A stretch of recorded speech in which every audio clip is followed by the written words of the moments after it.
사도 바울이요, 이제 전도 사역을 하고 복음 사역을 해나가면서 가장 오랜 기간 사역한 장소가 있는데 그게 에베소 지역입니다. 지금의 튀르키예 서부 쪽인데요.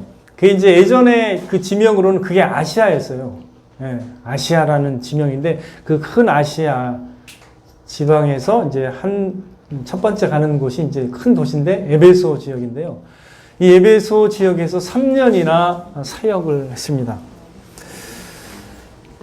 그래서 이 에베소 지역은 중요한 지역입니다.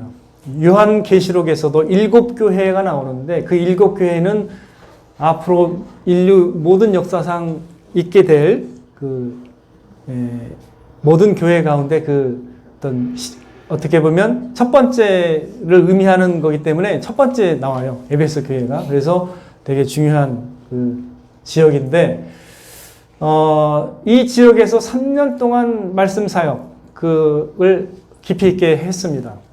그래서 사도 바울이 뭐라고 표현했냐면, 이제 마지막 고별설교예요. 이제 잠깐 사역을 이제 거기를 떠나서 다른 곳으로 이동하다가 다시 이제 불러서 밀레도라는 지역으로 이 에베소 사역자들을 불렀습니다. 많이 있겠죠? 그 사역자들이 많이 왔을 때 전한 마지막 설교 중에 일부인데 이렇게 얘기했습니다. 31절에 그러므로 여러분이 일깨어서 내가 3년이나 밤낮 쉬지 않고 눈물로 각 사람을 훈계하던 것을 기억하라 라고 이렇게 먼저 말씀을 했습니다. 그러니까 3년 동안 굉장히 열의와 대단한 관심과 사랑을 가지고 어떻게 해요? 그들을 하나하나 이렇게 말씀으로 권면하고 훈계한 것을 기억하라라고 이렇게 얘기하고 있습니다.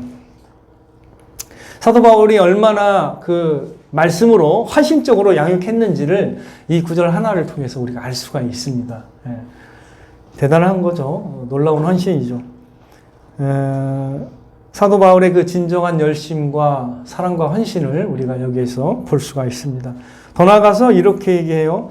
그 다음에 이제 그 마지막이기 때문에 그들에게 이제, 진짜 고별 설교로서 굉장히 중요한 말씀을 나누는데 어떻게 해요? 지금 내가 여러분을 주와 및 그 은혜의 말씀에 부탁하노니 이렇게 표현을 했습니다. 그러니까 누구에게 부탁한다고요? 이거를 이 영혼들을 누구에게 이 사역자들을 누구에게 부탁한다고요? 주와 주님께 부탁하고 또 뭐에 부탁해요? 주님의 그 은혜의 말씀에 부탁한다라고 이렇게 이제 권면을 하고 있습니다. 왜 이렇게 그들을 주님과 그 은혜의 말씀께 부탁했을까요? 그 뒤에 구절이 나오죠? 뭐라고 나오나요? 32절 후반부에 그 말씀이 어떻게 해요? 그들을 능히 든든히 세울 수 있다라는 거죠. 그 말씀이 여러분들을 능히 든든히 세운다라고 선포하고 있습니다. 그래서 하나님의 그 말씀의 능력, 그 은혜의 말씀의 그 능력을 믿고 자신은 그들을 떠나지만 앞으로 장차 어떤 어려움과 환란이 있을지라도 무엇이 그들을 능히 든든히 세워줄 것이라고 말씀하고 있는 거예요. 하나님의 그 은혜의 말씀이 그들을 든든히 세워줄 것이라고 확신을 하고 있는 것입니다. 여러분들이 어떤 중요한 일 때문에 자녀들을 키우다가 어디를 떠난다고 생각을 해보겠습니다. 여행을. 그러면 어떻게 해야 돼요? 애들이 잘 먹고 좀 이렇게 어려움 느끼지 않도록 하려면 어떻게 해야 되나요? 준비를 해야 되잖아요. 그죠? 뭔가가 있어야 돼요. 그래도 불안하죠. 어디 떠날 때. 그죠? 아이들이 과연 제대로 먹을까? 과연 제대로 일어나서 학교는 갈까? 이런 어떤 염려들이 생기잖아요. 부모의 심정으로, 영적인 부모의 심정으로 이렇게 마지막 고별 설교 가운데 그들을 누구에게 부탁해야 되는가? 주님이죠. 주님만이 그들을 온전히 세울 수 있고 또한 주님의 말씀만이 어떻게 해요? 그들을 능히 든든히 세울 수 있기 때문에 그렇게 권면한 것입니다.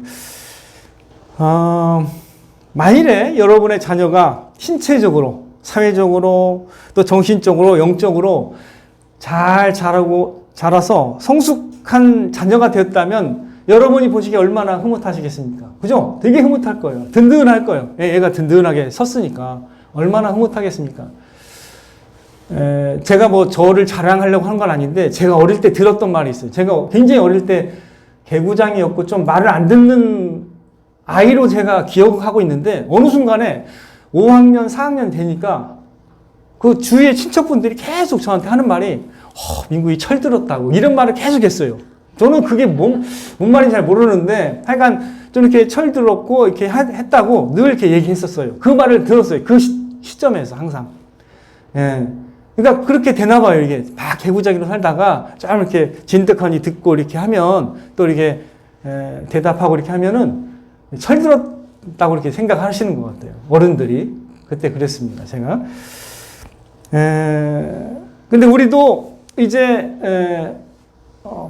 목회적 관점으로 볼 때 저와 또 우리 사랑하는 우리 성도님들과 우리 자녀들이 어떻게 되기를 하나님이 기대하실까요?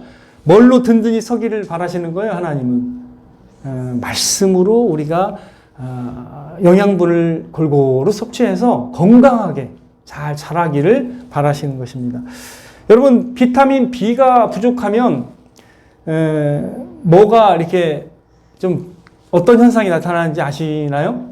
저도 이제 옆에서 들은 풍월이 있어가지고 좀 시기심시 하다 보니까 그러니까 비타민 B가 부족하면은 근육 속 어떤 피로를 일으키는 젖산이 있는데요. 그게 더 많이 축적이 돼가지고 굉장히 무기력하게 되고 체력 저하가 일어나고 굉장히 권태감 이런 것들이 막 더 심해진다고 해요. 비타민 B가 없으면. 그러면 이제 비타민 B를 그럴 때 어떻게 해야 돼요? B군을 챙겨 먹으면 어떻게 되죠? 좀 이게 피로가 풀리는 거죠. 예. 제가 예전에 약을 제가 의지하지 않고 믿지도 않았는데요. 좀 이렇게 사람이 이게 약을 진짜 이렇게 효능이 있어? 이런 어떤 것을 몇 번을 경험하고 나서 제 태도가 바뀌어졌어요. 이게 주는 거 잘 먹어요. 예전에는 뭐 먹으라고 하면 이게 콧방귀도 안 꼈거든요. 제가 약 같은 거 바르지도 않고 원래가 그랬어요. 원래 어릴 때부터 없이 자라가지고 약도 안 발라요. 뭐 이렇게 스크래치 나도 다 알아서 낫는데 이런 생각만 했었거든요. 근데 요즘엔 많이 달라졌어요. 겸손해졌습니다. 말 잘 듣습니다. 이게 효력을 느껴요. 진짜로. 그 예전에는 몰랐는데 먹으면 이게 탁 달라지더라고요. 비타민 A나 C가 부족하면 눈이 잘 침침해지고 잘 안 보여요. 진짜로. 잘 안 보입니다. 눈이. 그렇게 되는 거예요. 영양분 하나가 그렇게 효과가 있는 거죠. 그죠? 여러분 경험해 보셨나요? 네. 그리고 제가 진짜 놀랍게 경험한 게 있는데요. 제가 늘 어떤 사람 만나면 약은 이걸 드시라고 하면서 제가 그냥 엄청 강력하게 권면하는 게 있어요. 원래 임플란트를 해야 될 정도로 되게 흔들리면서 빠질 수 있는 이였는데 제가 이걸 먹고 10몇 년을 견뎠습니다. 진짜로. 완전히 흔들리는 약인데요. 잇몸 뼈가 이렇게 튼튼해지면서 이렇게 견고해지는 걸 처음 경험했어요. 저는 이런 약이 세상에 있다는 걸 깜짝 놀랐습니다. 그래서 그거를 쉬지 않고 다른 약은 잘 안 먹는데 그 약하고 이렇게 제가 축구를 좋아하다 보니까 뛰어야 되기 때문에 관절약을 먹어요. 근데 그거 먹으면 또 안 아파요. 그래서 두 가지 약을 항상 먹습니다. 매일. 이렇게 특별히 치과 약은 늘 먹어요. 그게 대단한 약이더라고요. 저는 임플란트 할 게 아니라는 걸 깨달았습니다. 제가 임플란트를 몇 개 했는데 많이 했는데 그걸 안 해도 된다는 걸 깨달았어요. 그 정도입니다.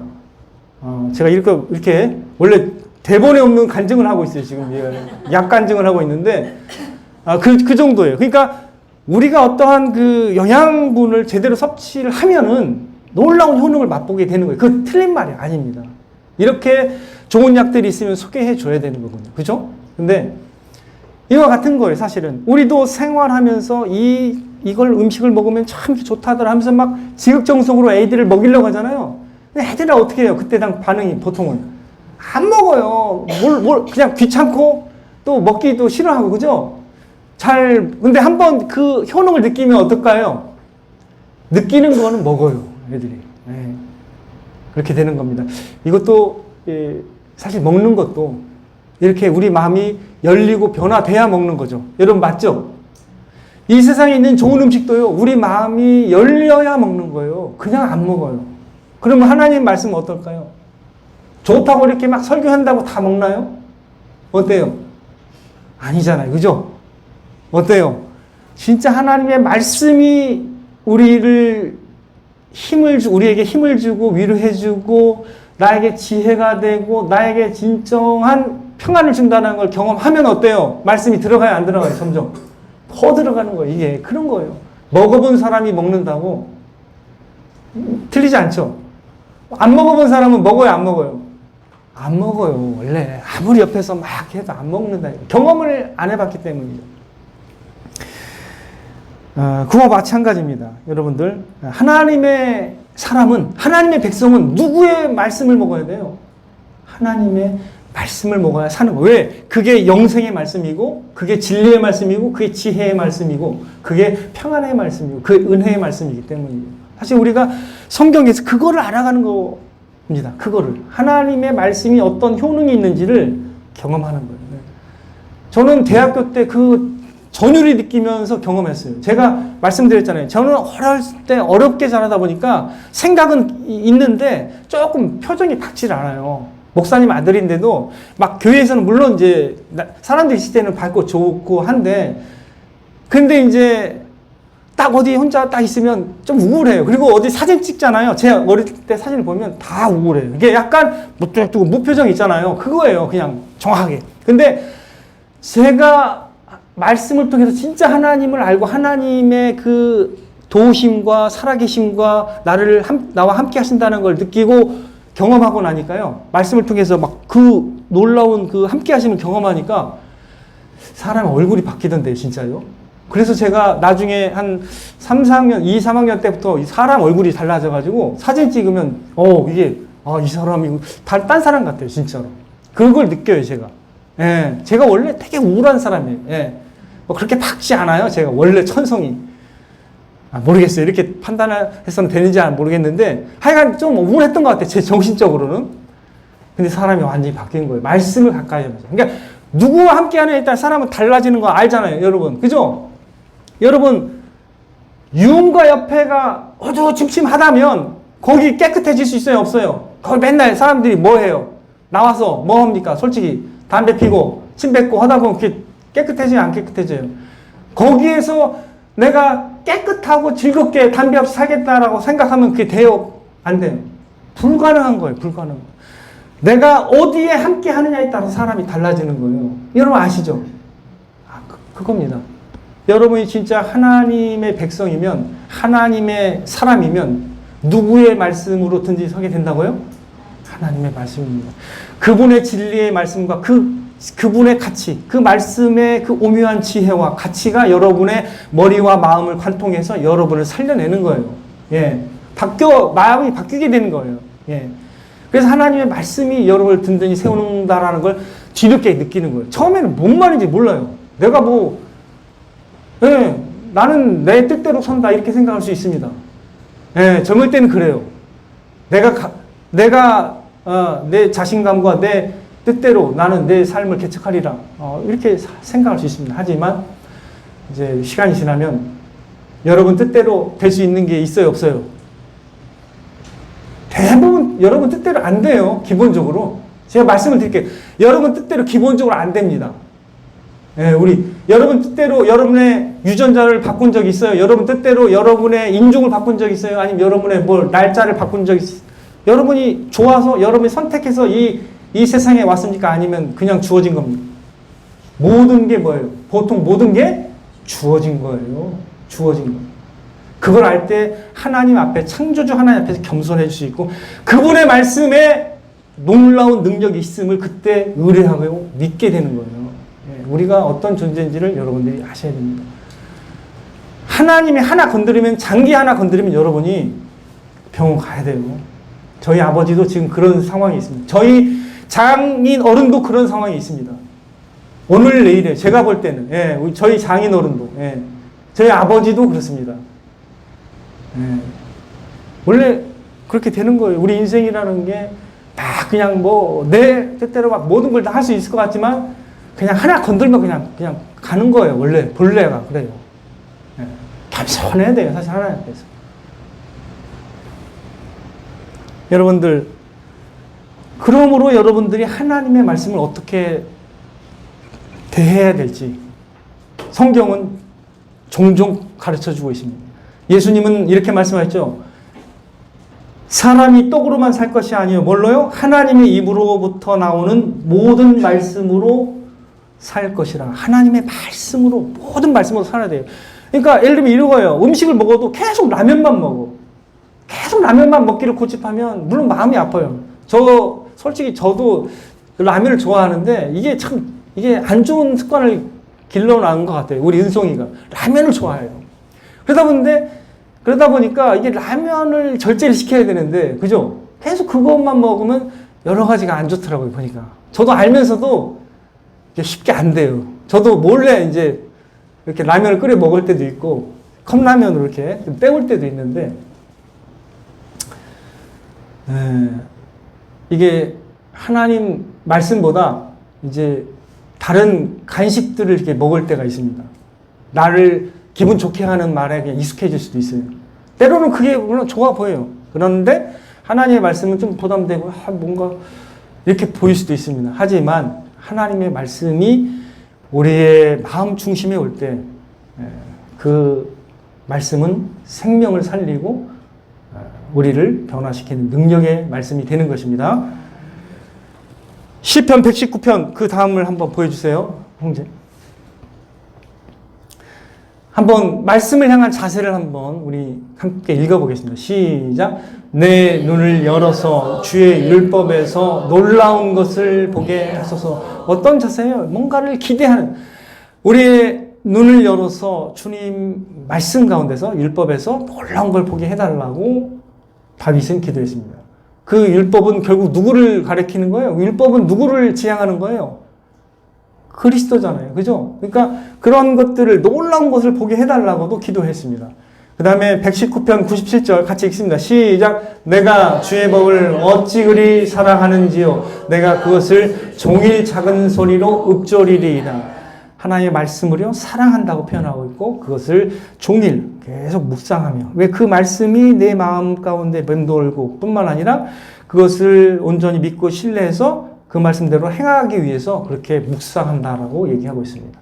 네, 시편 119편 43절 같이 읽어요. 시작. 내가 주의 계명들을 사모함으로 내가 입을 열고 헐떡였나이다. 제가 잘못 적었네요. 입을 열고 막 그 갈급한 심령을 표현하는 거예요. 주님을 향한, 그 주님의 말씀을 향한 그 사모함을 가지고 내가 말씀을 대하고 있다라는 그런 표현입니다. 사실 우리가 이게 이제 다윗의 표현인데 이러한 자세를 가져야 됩니다. 그 뒤에 것도 한번 볼게요. 그 다음에 같이 읽겠습니다. 시작. 나 여호와가 말하노라. 내 손이 이 모든 것을 지었으므로 그들이 생겼느니라. 물은 마음이 가난하고 통회하며 내 말을 듣고 떠는 자 그 사람은 내가 돌보려니와. 하나님의 말씀에 대해서 두 가지 태도가 필요한 거예요. 처음에는 하나님의 말씀을 향한 그 어떤 친근함, 또 그 하나님의 말씀을 향해서 가까이 하고자 하는 그 마음이 필요하고요. 즉 하나님의 말씀을 즐거워하고 기뻐하고 사랑하는 태도가 필요하고, 또 한편으로는 하나님의 말씀을 약간은 그 경외함으로 그 대하는 자세가 필요한 거예요. 항상. 하나님이 우리와 같은 존재가 아니에요. 하나님은 거룩하신 하나님이기 때문에 하나님의 말씀이 우리가 사실은 자세를 갖추고 들어야 되는 말씀이기 때문에 내 말을 듣고서 하나님의 말씀을 들을 때 좀 두려워서 떠는 자세도 필요하다는 거예요. 그래서 이 경외하는 자세로 하나님의 말씀을 받으라는 뜻입니다. 그래서 시편에는 이런 말씀이 있어요. 하나님의 말씀을 표현할 때 주를 경외하게 하는 말씀이라고, 말씀을 수식할 때 그 말씀이 어떤 의미인지 수식할 때 주를 경외하게 하는 말씀이라고 표현하고 있습니다. 그런 표현이 많아요. 그러니까 하나님의 말씀을 우리가 통해서 누구를 경외하라는 거예요? 하나님을 경외하기를 원하시고, 또 하나님의 말씀을 통해서 하나님을 믿고 의지하며 사랑하기를 원하시는 거예요. 그래서 두 가지 측면이 다 필요합니다. 한쪽에서는 하나님의 말씀을 가까이 하고 그걸 기뻐하고 즐거워하고 사모해야 되고요. 또 한편으로는 약간 경외감을 가지고 하나님 말씀 앞에 두려워 떨어야 됩니다. 하나님은 그 사람을 어떻게 해요? 돌보신다고 말씀하고 계세요. 돌보신다. 그 사람을 계속 케어하시고 돌보시겠다고 말씀하고 계십니다. 저게 시편 119편 18절은 아니고요. 죄송합니다. 이사야 66장 2절이에요. 네, 죄송합니다. 이사야 66장 2절입니다. 네.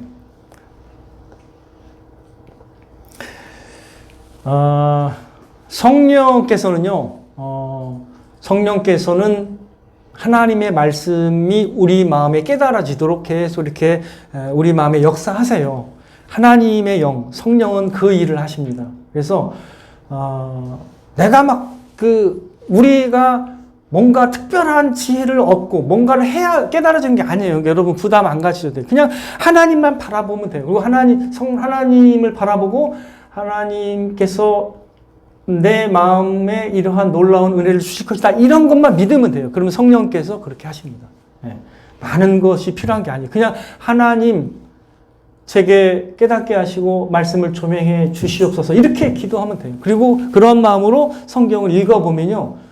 어느 순간 깨달아집니다. 쫙 이렇게 옵니다. 이게 하나님의 말씀이 깨달아지면서 우리 마음에 전율이 오게 되고 깨달아지고 그 말씀이 의미하는 바가 내게 바로 효능으로 옵니다. 그래서 힘을 얻고 용기를 얻고 위로를 얻고 믿음이 든든해지게 되는 것이죠.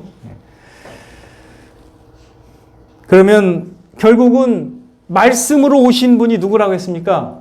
태초에 말씀이 계시니라. 그래서 말씀이 오신 분이 누구예요? 예수 그리스도잖아요.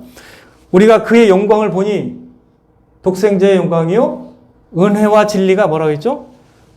충만하다. 그러니까 그분의 말씀은 결국 은혜와 진리가 충만한 말씀으로 우리에게 다가오고 있는 거예요. 지금 눈에 보이진 않지만 우리 안에 계시고 우리 안에 어떻게 해요? 은혜와 진리가 충만함으로 채워지도록 성령께서 도우시고 계시다는 겁니다. 삼일째 하나님이 우리 가운데 역사하고 계신 줄 믿으시길 바랍니다.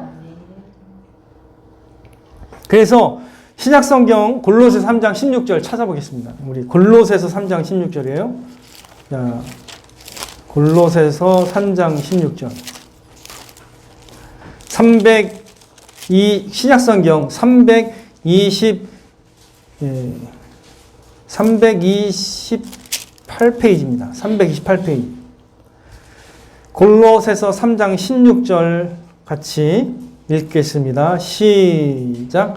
그리스도의 말씀이 너희 속에 풍성히 거하여 모든 지혜로 피차 가르치며 권면하고 시와 찬송과 신령한 노래를 부르며 감사하는 마음으로 하나님을 찬양하고 하나님께서 기대하시는 건 바로 이겁니다. 그리스도의 말씀이 우리의 속에 우리 마음에 풍성히 거하기를 기대하고 바라시는 겁니다. 말씀을 많이 먹어야 돼요. 하나님의 말씀의 사람이 되어야 됩니다. 그래야 여러분이 든든히 서게 되는 겁니다. 어떠한 상황과 어떠한 그 위기의 상황에서도요, 하나님의 말씀이 있으면 영적으로 깨어 있어가지고 분별력이 있어서 바르게 이해하고 바르게 선택합니다. 예, 항상 그래요. 여러분들. 사람이 가장 힘들는 게 뭐냐면 어떻게 해야 할지를 모르는 거예요. 예, 하나님 뜻을 모르기 때문에. 하나님의 뜻을 알면요, 담대함 가운데 어떻게 해요?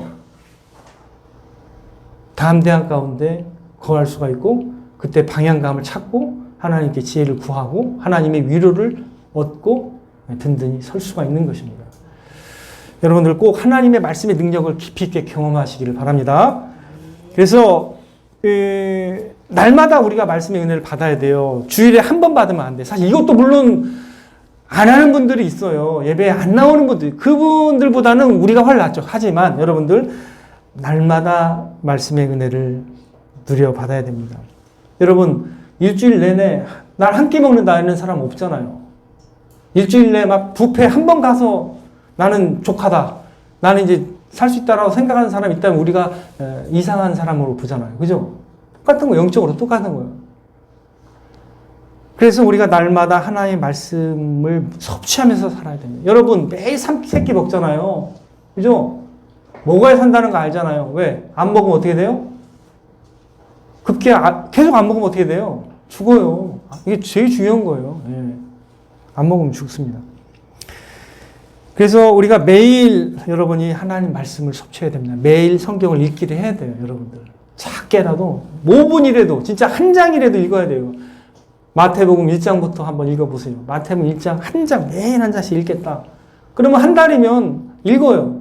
왜? 마태복음 28장밖에 없거든요. 매일 한 장씩 읽으면 어떻게 해요? 그 말씀의 재미를 꾸준히 하면 서서히 느껴요.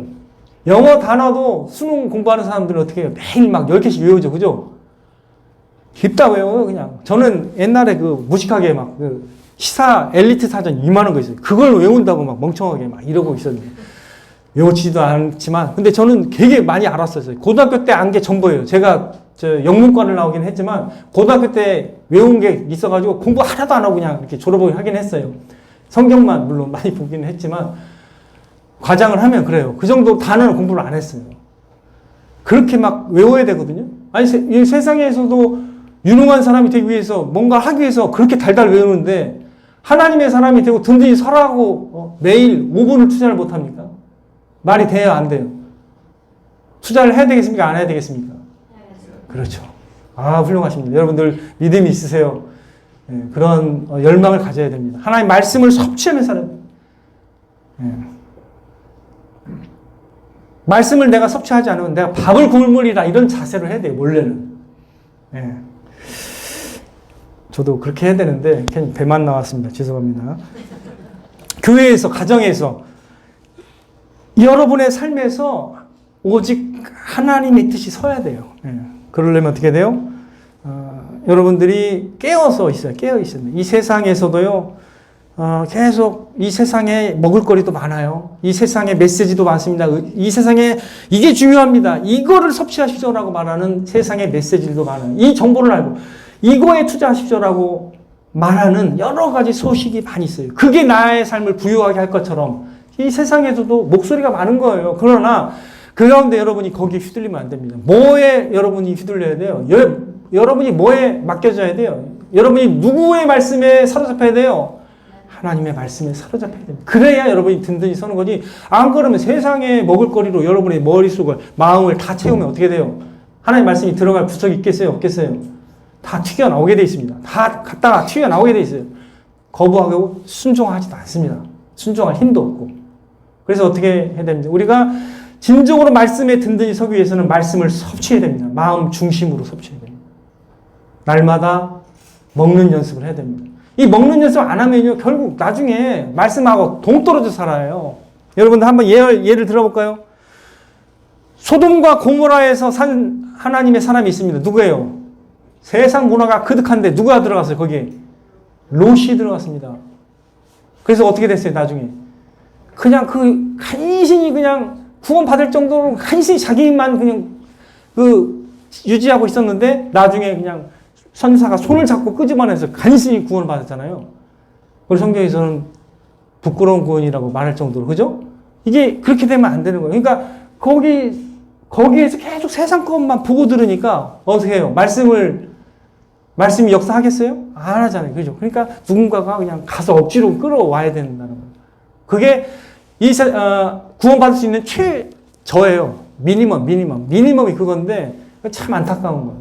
다른 사람을 구원해 줘야 되는데 그렇게 되면 안 됩니다.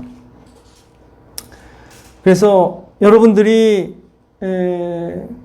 말씀의 영향을 강하게 받아야지 세상의 영향을 강하게 받기 시작하면요, 서서히 죽어가는 사람이 돼요. 그래서 나중에 분별 못해요. 그리고 그냥 아무 열정 없이 그냥 서서히 죽어가게 되고, 라오디게아 교회처럼, 그 교회 중에 라오디게아 교회하고 사대 교회가 그와 같은 교회죠. 그래서 이런 교회가 적지 않아요. 분명히 말씀드리지만 적지 않습니다. 예. 7분의 2예요. 제가 봤을 땐 그래요. 그런 성향이 많이 나타나게 돼요. 나중에는. 7분의 2입니다. 사대 교회하고 라오디게아 교회는 거의 살았으나 죽은 교회 같은 거예요. 그럴 수가 있는 겁니다, 여러분. 그런 일이 세상에 많아요, 사실은. 영적 싸움입니다. 그래서 여러분들, 구약에서도 이렇게 말씀하십니다. 하나님이 말씀을 강조하는데 어떻게 강조해요?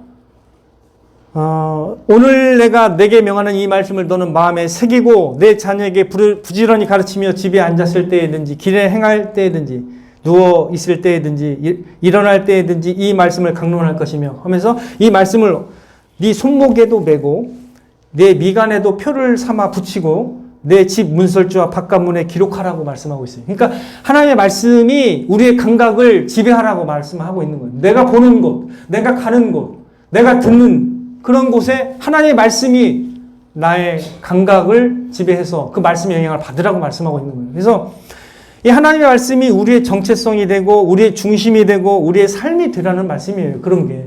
근데 말씀을 여러분이 그걸 알고 하나님의 말씀에 분명하게 그런 자세를 보여야 돼요. 그래야 변화분의 삶의 변화가 생깁니다. 안 그러면 계속 몸은 왔다가 조금 듣고 가긴 하는데 거기에 일련의 하나의 그냥 깨달음 정도만 생각하고 전혀 삶이 변화되지 않을 수도 있습니다. 신앙생활 오래 해도. 그러나 말씀에 대한 태도는 여러분의 삶을 바꾸게 됩니다. 꼭 기억하십시오. 말씀에 대한 태도가 주님을 향한 태도입니다. 말씀에 대한 칼급함으로 하나하나를 진정성 있게 이렇게 읽고 기도하고 보고를 하다 보면 그 말씀이 깨달아져서 그게 나의 정체성이 되고 내 삶이 되게 되는 것입니다.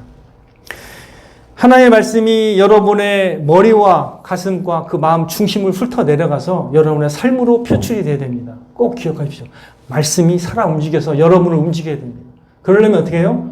우리가 말씀에 대한 태도를 새롭게 해야 됩니다. 올해 여러분이 한번 시험해 보십시오. 말씀에 대한 태도를 바꾸면 여러분의 삶이 바뀝니다. 그걸 안 하기 때문에 전혀 영향을 못 받는 거거든요.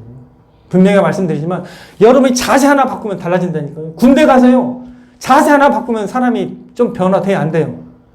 운동하기로 작정하고 막 자세 바꾸고 막 계속 운동하면 바꿔집니까? 안 바꿔집니까? 세상도 그렇게 잘 바꿔요. 자기를. 그죠? 근데 우리는 하나님 믿는다고 하면서 그러면 안 바꾸면 어떻게 돼요? 우리가. 우리 삶을 생각도 안 바꾸고 말씀이 있는데 생각을 안 바꾸고 그러면 그게 하나님의 사람이겠습니까? 안 되는 거예요. 그러니까 하나님의 말씀을 대하는 태도가 최고로 중요합니다. 여러분들. 다른 어떤 것보다도 저는 그렇게 보면 여러분이 하나님의 말씀에 대한 태도를 바꾸면 여러분의 인생이 달라집니다.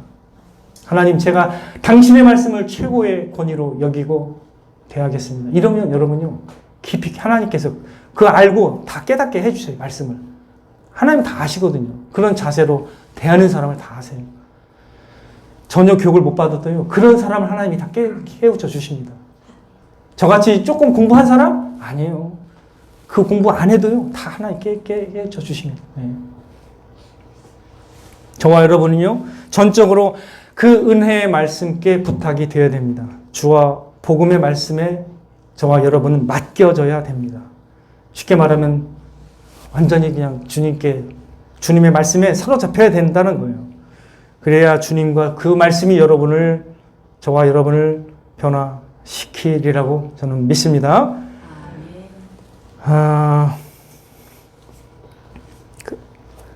그래서 하나님의 말씀을 가볍게 여기지 마시고 하나님의 말씀을 소중하게, 중요하게 여기면서 사모함으로 그 말씀 하나하나를 받아 나가셔서 하나님의 말씀을 매일 믿고 의지하며 묵상하면서 그 말씀을 따라 살아가려고 하는 습관을 가지시기를 바랍니다. 그렇게 할 때 그 은혜의 말씀이 저와 여러분을 지키시고 보호하고 여러분을 인도하며 여러분을 능히 든든히 세울 것입니다. 이러한 은혜를 풍성하게 경험하시는 저와 여러분 되시기를 주님의 이름으로 축원을 드립니다.